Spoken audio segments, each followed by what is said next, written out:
तो वो ठीक है।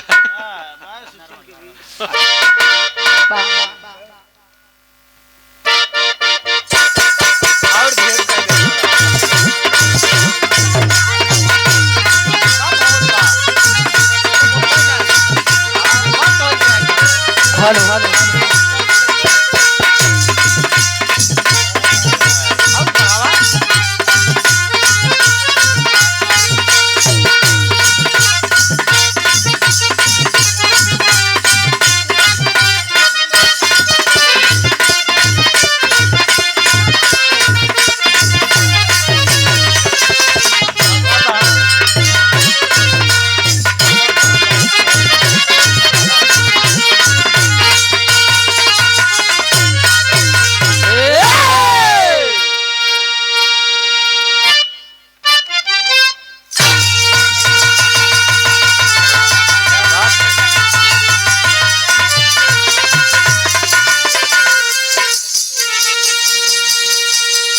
पहले भैया मुस्कुरा कम तनी पहले हारमोनियम के आवाज बढ़ावा। मुस्कुराना अच्छी बात है। वाह क्या स्माइल है। स्माइल है। अच्छा वाह पीछे से देखा था। अब तनी सब बढ़ा दे भैया। देखा ना मात्र बोलत बा ऐसे बढ़िया तो ओको हटाई के हम लोग जे दूरी बैठा बा के बुला के ले का दिक्कत बा। देखा हेलो हेलो हमार ठीक बा हारमोनियम अनुभव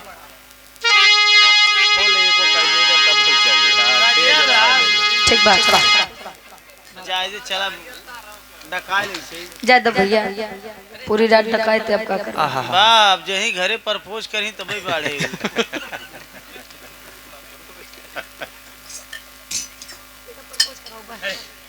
रखिया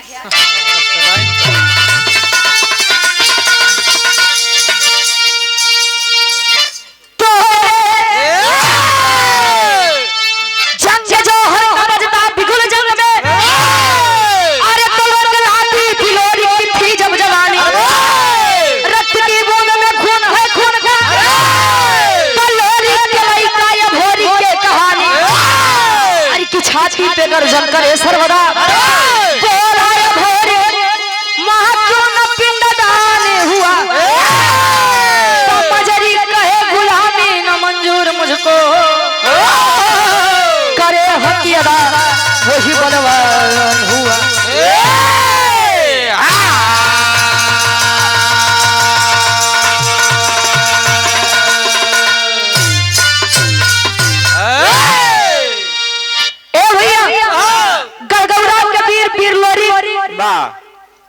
अब मजरी जी के बीच में एक लड़का जकर नाम अभोरी बताया गया।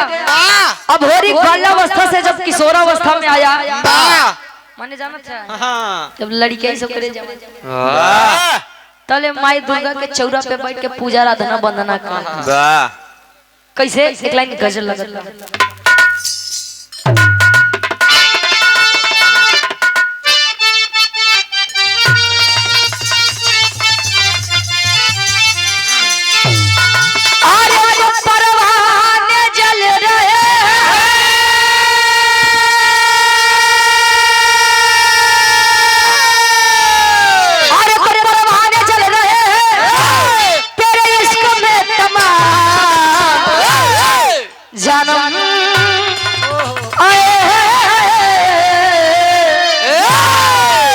जानम जरा इस आग में जानम जरा इस आग में अरे खुद को जला के दे जानम जरा इस आग में अरे खुद को जला के दे जानम जरा इस आग में अरे खुद को जला के दे जानम जरा इस आग में खुद को जला के दे जानम जरा इस आग में।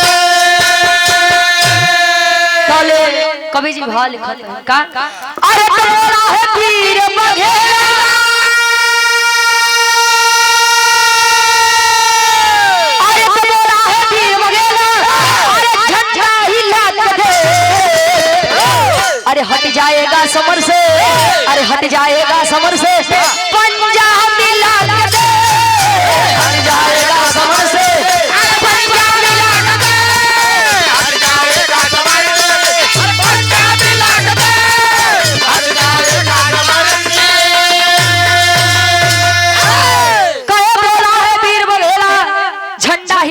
देख वाह ज्यादा नहीं पकड़ दिया भाई हाँ अरे एक पॉइंट हट जाएगा इको कम अब कर बिरहम नहीं बजाया हटा ना या नुकसान। अच्छा कहानी के शुरुआत बा कैसे गुरुजी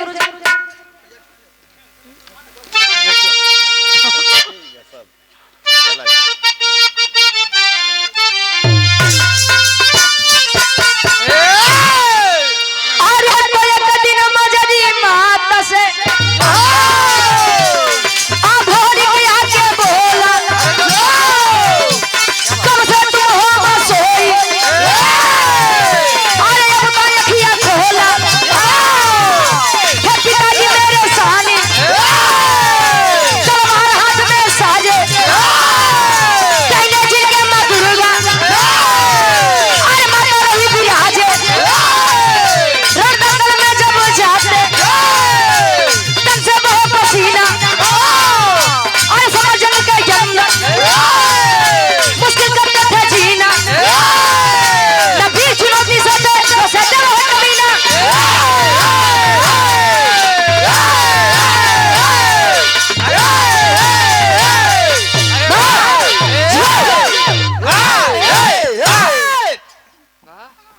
हाँ धीरे से हाँ ऐसे काम निकाल ला भाई ढेर कूदा फाना मत ए भैया धीरे धीरे समय बीता अभोरिक जब बड़ा हुआ 21 वर्षीय बालक अभोरिक माई दुर्गा के रोज पूजा प्रार्थना वंदना करे वाह तले एक दिन माई दुर्गा से प्रश्न कर दिया कि ए माँ ए माई मेरे पिता बिरलोही आपके इतने बड़े भक्त थे कि जब भी आपको जरूरत पड़ी वाह अपने जंघे का खून पिला करके आपको संतुष्ट करने का काम किए हैं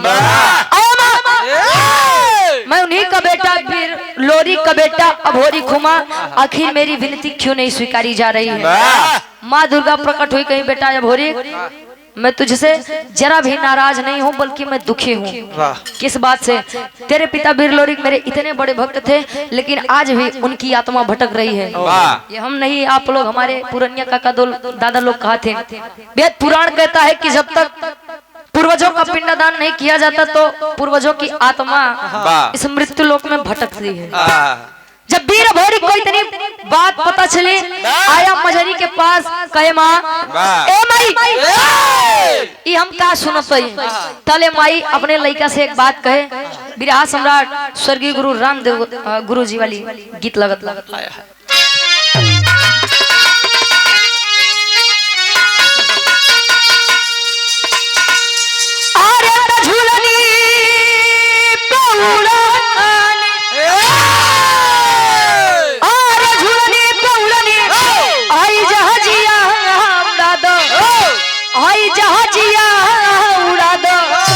हमार पाई से बजा जहीरा जला दो हमार पाई से जहीरा जला दो हमार पाई से बजा जहीरा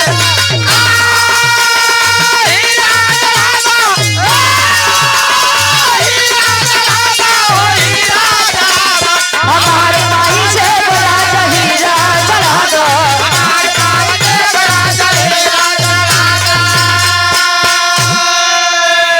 लेकिन वीर भोरी से ओकर माई मजरी कहे बेटा कि पिंडदान मैं तो करवा देती लेकिन बेटा तेरे पिता के जाने के बाद मेरे जीवन का सहारा एक तू ही है। अगर तू यहाँ से चला गया तो शायद सुरक्षित ना लौट के आए। मतलब ध्यान देंगे कहीं कि मतलब कहीं कि पिपरी के राजा सुरपति यदि यह बात जान जाए तो कभी भी दिन का पहला पिंडदान किसी को नहीं करने देता। तले तनी बतिया वीर भोरी सुना कहे माई ए माई का आज भी तो का हमरे बाऊ और तोरे पति के वीरताई के ऊपर शक बा का? तले माई कहे नहीं रे बेटा कहे तो सुन हमार बात। और ये हमारे हृदय के गार्जियन जी कार्यक्रम के आयोजक साहब इस भाव का सम्मान करते हुए आप राम अवध यादव जी फौजी साहब हमारे गार्जियन जी के द्वारा यह 200 रुपए आशीर्वाद के चाह रही एक स्वर में सबके नमस्ते प्रणाम स्वीकार हो। कहे का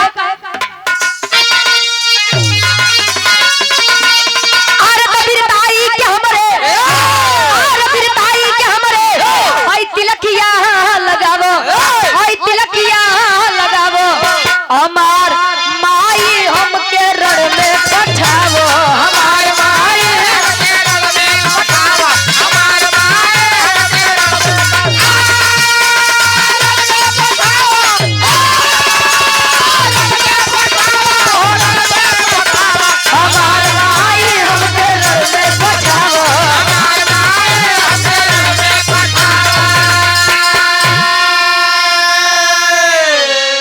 बढ़ल गुमान बाटे अब दुश्मन के भारी मिटाऊ खानदान बाट पूरी तैयारी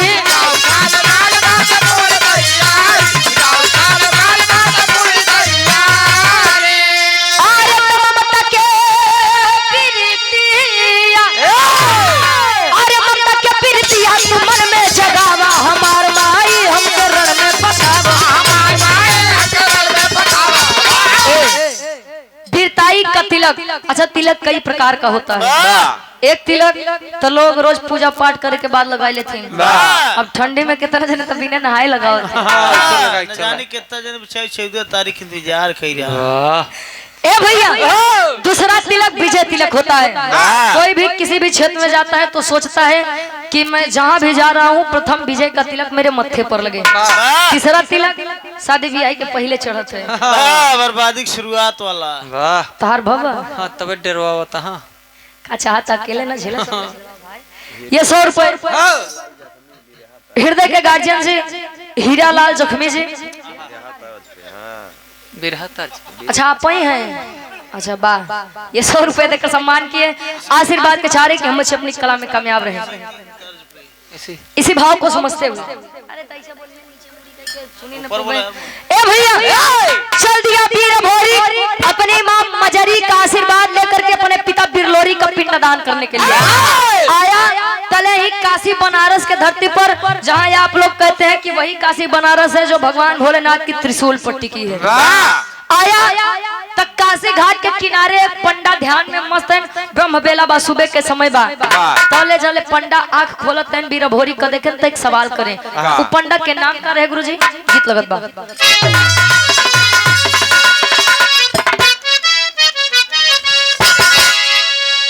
कोनो दुल्ही बतावे पहले शादी बियाह हो जाए हीरालाल चचा तगवना 3 साल 5 साल 9 साल 11 साल 13 साल 15 साल 17 साल 19 साल 21 साल 23 साल 25 साल 27 साल 29 साल और कोनो साल। ए भैया सजाले गौना के दिन पड़े तले दुरही डराए बेचारी कि हमका सास ससुर कैसे मिले हैं हमका माँ दुल्हा कैसे मिली। हमारा ओ लेकिन आज के समय में उल्टा समय चलत बा सास ससुर बेचारे डराते हैं कि हमका पतो कैसे मिली। पता नहीं महीना 6 महीना साथे रह दे कि नहीं रह दे और उनसे ज्यादा तो भैया लोग डराते हैं पता नहीं महीना 2 महीना जिए दे ड्रम में भर के जले गौना के दिन पड़ा तले दुल्हैया अपने सखी सहेली से कहे का कहे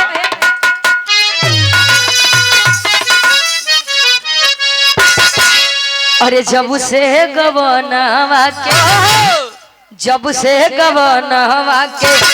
दिनवा धराई रतिया नींद आवे देह पियराई जब से गवनवा के दिनवा धराई रतिया नींद आवे देह पियराई जब से गवनवा के तो दुल्हा दुल्हन राहुल भैया आपके गौना रान के भाभी का साथे लिया कर रहे हैं क्या रहे हैं। अच्छा साथे लिया कर रहे हैं तो ठीक बा लेकिन कवि जी भाव में लिखते हैं वीर भोरी को देख करके वो पंडा सवाल करत बका करे।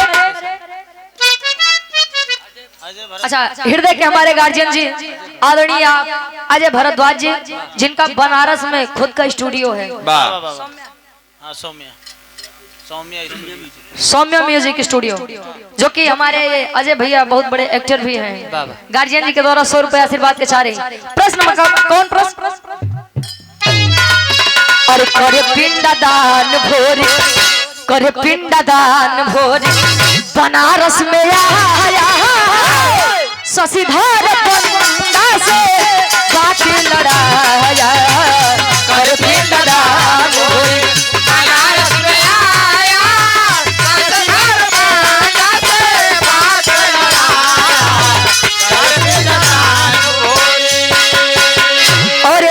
गार्जियन जी सम्मानित कार्यक्रम के आयोजक साहब ग्राम प्रधान साहब आप ये अनिल सिंह यादव जी हमारे गार्जियन जी के द्वारा 500 रुपए आशीर्वाद के चारी। अच्छा दरअसल यथाम में और उथम बड़ा अंतर दिखाता ना ई खातिर आशीर्वाद के चारी के हम बच्चे अपनी कलम में कामयाब रहे। एक स्वर में सबके नमस्ते प्रणाम स्वीकार हो।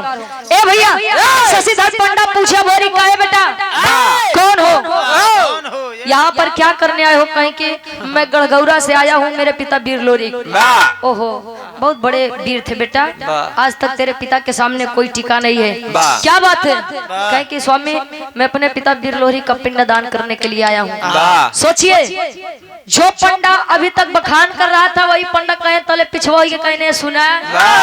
अब तो तू चाहे लोरी के लड़का हुआ, चाहे राहुल के चाहे आशीर के, चाहे जेकर लड़का हुआ। अब इतना समझ ला कि सुबह का पहला पिंडदान हम नहीं करवाऊ, पहले सुरपति आई जाई जवन फैसला सुनाई तले होई कहे मतलब कहे बेटा जाए देवे तोर खेले खाए के उम्र बा, जा खेल खाए युद्ध के चक्कर में नहीं पड़। तले वीर भोरी जिद पे अड़ गया, तले पूछत बका। और पुनः हृदय के गार्जियन जी सम्मानित आप चाचा जी हीरालाल जोखमी जी, इस भाव को सम्मान करते हुए हमारे चाचा जी 100 रुपए तक का सम्मान किए। मारा हम लगाओ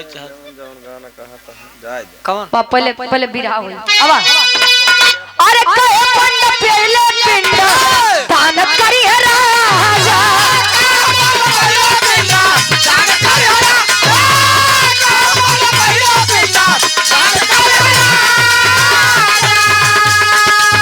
जबरदस्ती करबा बच्चा रण में महाराजा,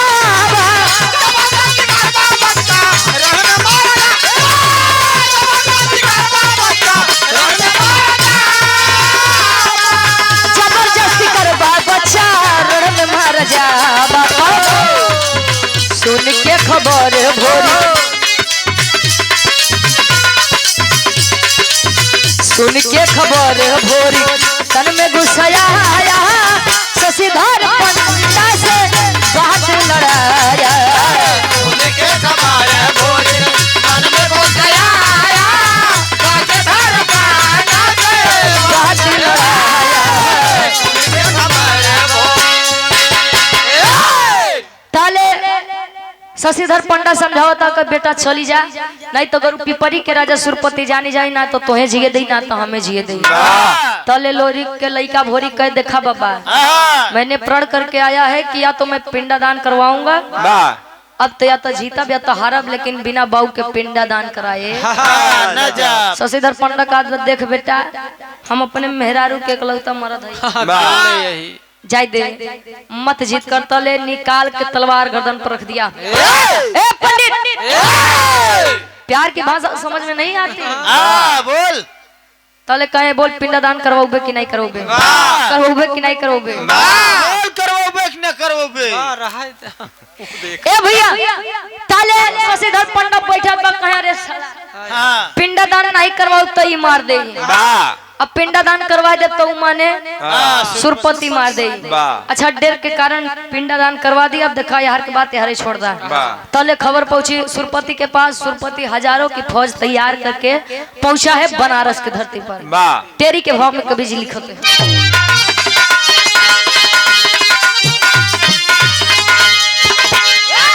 अरे जवानी जंगी जूझे जमके, राम जवानी जंगी जूझे जमके, लोरी भोरी काहे मिटाऊ हमके,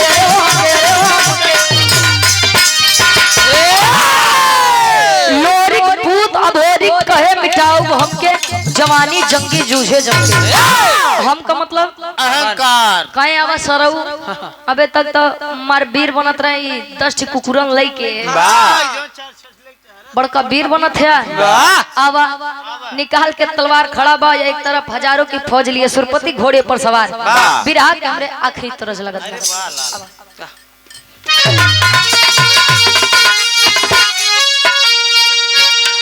अरे सासुमार तनावा,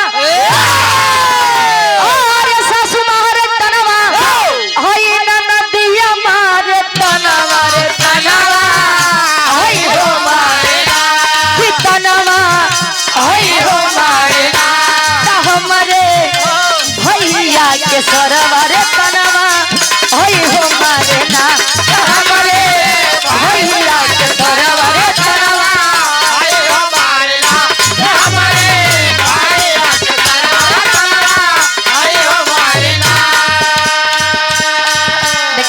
हंस के आप लोग आग मत लगाओ जाया। ये हम नहीं हूँ, पहले के लोग, पहले के हमारे गुरु लोग गावे आ तले केतना गवैया खड़ा होइए तले कहिए तनवा हाई हो मारे ना, हमरे आगे के बिटहनी तनवा हाई हो मारे ना। अरे हमारे भाजी के बहनी है तन। हां रहा है। अरे यार तो चले तैयार हो बसेना। एक लड़का केवल 21 वर्षीय बालक अभोरी को मारने के लिए हजारों की फौज लेकर आया है। तले करत का अरे लोरी के पुतवा दरजा, लोरी के पुतवा दरजा, वीर बलवनवा जनवा आई के मर बैना के जनवा आई के मर बैना तकुदा जंग के मय धनवा रे जनवा आई के मर बैना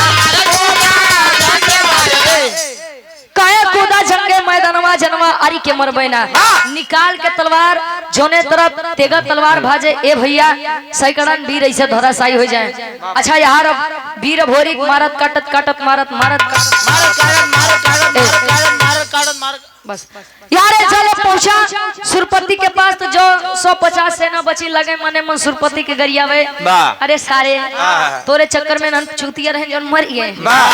हाँ हम लोग इतना पागल नहीं कि तोरे चक्कर में हम लोग मरा। तले जितना जने बचा तले लंबा लंबा लेट गए कि ऐसा वीर भोरी जान जाए कि मरा है। तले पकड़ के कलर घोड़े पर से नीचे खींच लिया। उधर नीचे उतार साले काट लूंगा तेरा मुड़ी गर्दन। ए भैया मोहे में करखा पोताई के गधा पे बैठाई के बनारस के सन कोनो कोना नहीं बचा जहाँ वीर भोरी वो पिपरी के राजा सुरपति के घुमाए न हो। एक गली छोड़ के कौन हो धोबी घाट काहे बदे लादी के ढोआ। अच्छा तो समय बा गधा बड़ी 60 रही 60 वाह ए भैया। अच्छा गदहन के बड़ी यह समय मांग बा गुरु। एक जने हमरे बगल यहाँ बेचारू उपरण के यहाँ जले दहेज में गधा गधाई नहीं पाऊ तले शादी ना कर या जन्म में हमका लगता कुंवारे रहे जाबे करी ऐसे। ए भैया अच्छा यहाँ इतनी बेइज्जती होने के बाद सुरपति अभोरी शशिधर पंडा मार खुशी के मारे शशिधर पंडा खुशी बा आवाज बड़का वीर बनत रहा आज तो सही पता चली बा मार शशिधर पंडा वीर भोरी के पीठ थपथपावत बा अतले हर पिपरी में सुरपति के एक बिटिया जेकर नाम केवला पतिया बताए। केवला पतिया वीर अभोरी के वीरताई पर पहले से प्रसन्न थी, लेकिन जब ही खबर पाई कि नहीं वीर अभोरी हमरे बाऊ के मुँह में करिखा पुताई के बेइज्जत करे हैं तले तब मन में सपना पाल ली कि अब जी अब तोरे खातिर हम मरब तोरे खातिर। केवला पतिया के अंदर एक चीज बड़ी खासियत रहे, जादू के विषय में बड़ी जानकार रहे। चलत जात अच्छा मेहरारू के कादत होते गुरुजी इशारा से बड़ा बतियावत थे। कैसे राहुल राहुल हो अरे तू राहुल भाऊजी कहाँ बा भाऊजी भाऊजी ए बस बस तू मर्दे है मर्द न हो। ए भैया ताले केवला पतिया आए।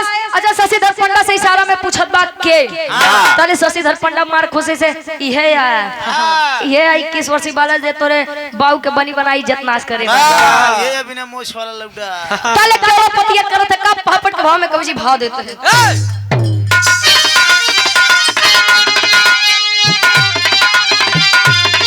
अरे तो आई केवला पतिया बन हसीना जीना मुश्किल बा आई केवला पतिया बन हसीना जीना मुश्किल बा तब बाप के इज्जत भोरी काहे छीना जीना मुश्किल बा।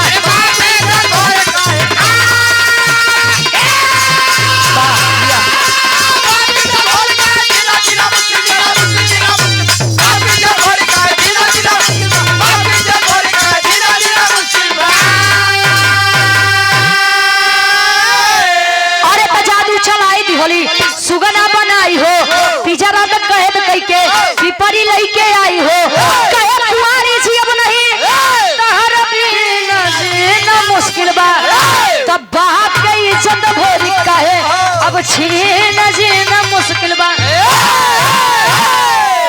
चले वीर अभोरी कुछ समझ पाता उसके पहले ही केवलपति अपने जादू से सुगना बना करके पिजड़ा में कहे ये हमार राजा, ये हमार सैया, आ तजियल तोहरे बदे मरद तोहरे बदे आव चला। पिपरी लेकर आई। अच्छा एक बात रहे, दिन में तो सुगना बना रहा था लेकिन जैसे रात हो राहुल भैया तले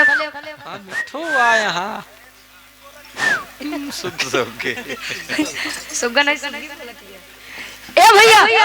अच्छा चले रात होए तले वीर अभोरी के पुरुष वाला तन दे काहे बदे जाना था, जबरदस्ती प्रेम करना चाहिए लेकिन बारे मान बारे मर्यादा।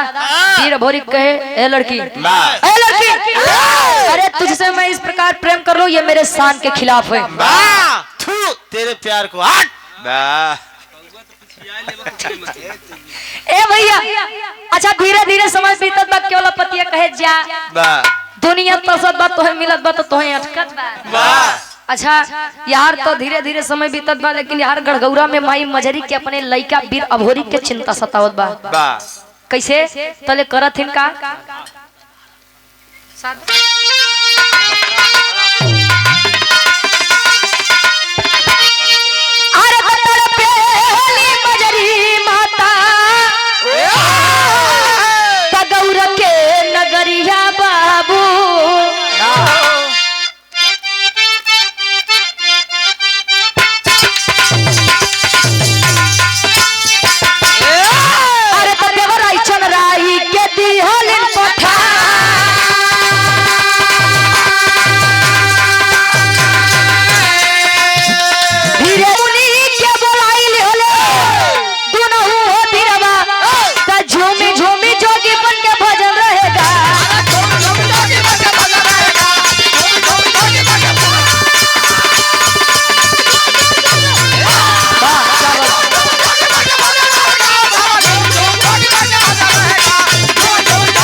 चनराई बताया गया। माँ मजरी भेजती है कि जाइए और पता करिए कि आखिर वीर अभोरी है कहाँ। आए शशिधर पंडा से मुलाकात हुई। शशिधर पंडा कहे बेटा बड़ा अच्छा वीर था अपने पिता के जैसे लेकिन उसके साथ धोखा हुआ है। अगर तुम्हें चाहिए तो जाओ पिपरी के राज केवलपति के सुगना बनाई के लेके गबा। तले चनराई जी अपने माई जमुनी के बोलाई के लेके पहुंचते हैं जोगी के रूप बन के। भरे दरबार में तीनों जोगी गीत गावत हैं। तले केवलपति जब भजन की आवाज सुने कैसे हमार सिंह ए हमार राजा अब चला कहीं कहाँ रे कहीं नीचे चला। इतना दिन प्रेम करत करत तो हम तो थकिन गए। हो सकत से भाव भजन सुनला तो तोरे मन में हमरे प्रति प्रेम जग जाए। लई के पहुंचत पर पिजड़ा जैसे रखे तले जमुनी माई कहीं हो बेटा ये भोरी हाँ माई वहाँ पर फंसे हो। हाँ माते रुको तले जमुनी माई अपने जादू से वीर अभोरी के ठीक करी तले केवलपति लखत बा है। अबे तुम तो कुछ करबो ना भाई ठीक कैसे बहन। और तले केवलपति कुछ समझत उसी पहले जमुनी ओके गदही बनाई दे। तले गदही बन के अपने बाऊ सुरपति के बगलिया खड़ी बा नीचे मुड़ी कई के हाँ लटकाई ली बा काहे बदे कपड़ा नहीं पहनी रे कहाँ रहे तू ए भैया। अच्छा जब सुरपति अपनी बेटी की ऐसी हालत देखा चरणों में गिर गया जमुनी के और कह रहा है एक बात। आखिरी भाव खड़ी के भाव में कवि जी लिखा था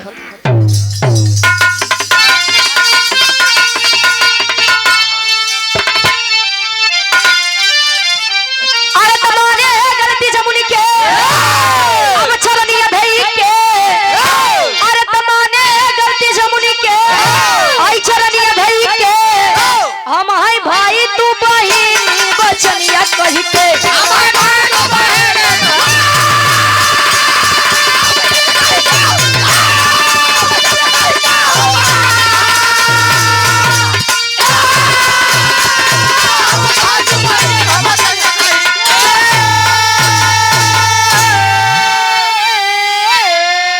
सुरपति कहे कि देखा हमरे गलती के सजा हमरे बिटिया के मत दा एक छोड़ दा चाहे तो हमके मार दा।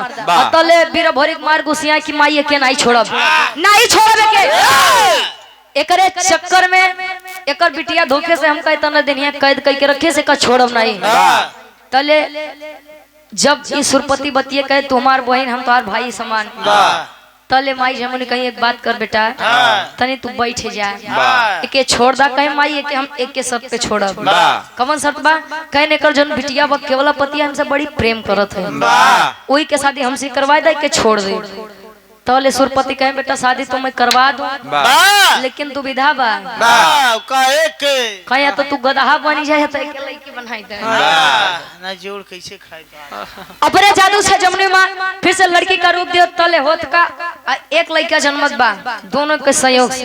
का नाम पड़े? अरे केवल पतिया भोरी के हो गईली हो शादी, तस्यू भोरी पैदा भइले पिपरी मिली आजादी।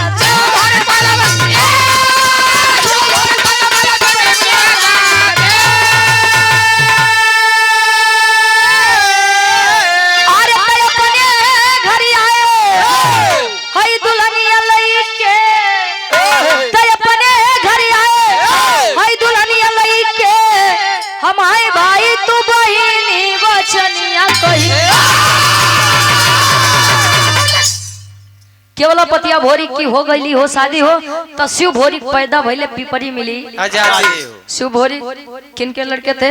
वीर भोरी और केवला पतिया के, दोनों की शादी हुई, अपने घर वापस आए गड़गौरा में, और समय बीत रहा है और दोनों के सहयोग से एक बच्चे का जन्म जिसका नाम शिव भोरी बताया गया। कुबई दादा उमाई खोलन के बीच में दो लड़का वीर लोरिक और समरू जी, अब वीर लोरिक और मजरी जी के बीच में एक लड़का अभोरिक, अभोरिक और केवला पतिया के बीच में एक लड़का जेकर नाम शिव भोरी बताया गया।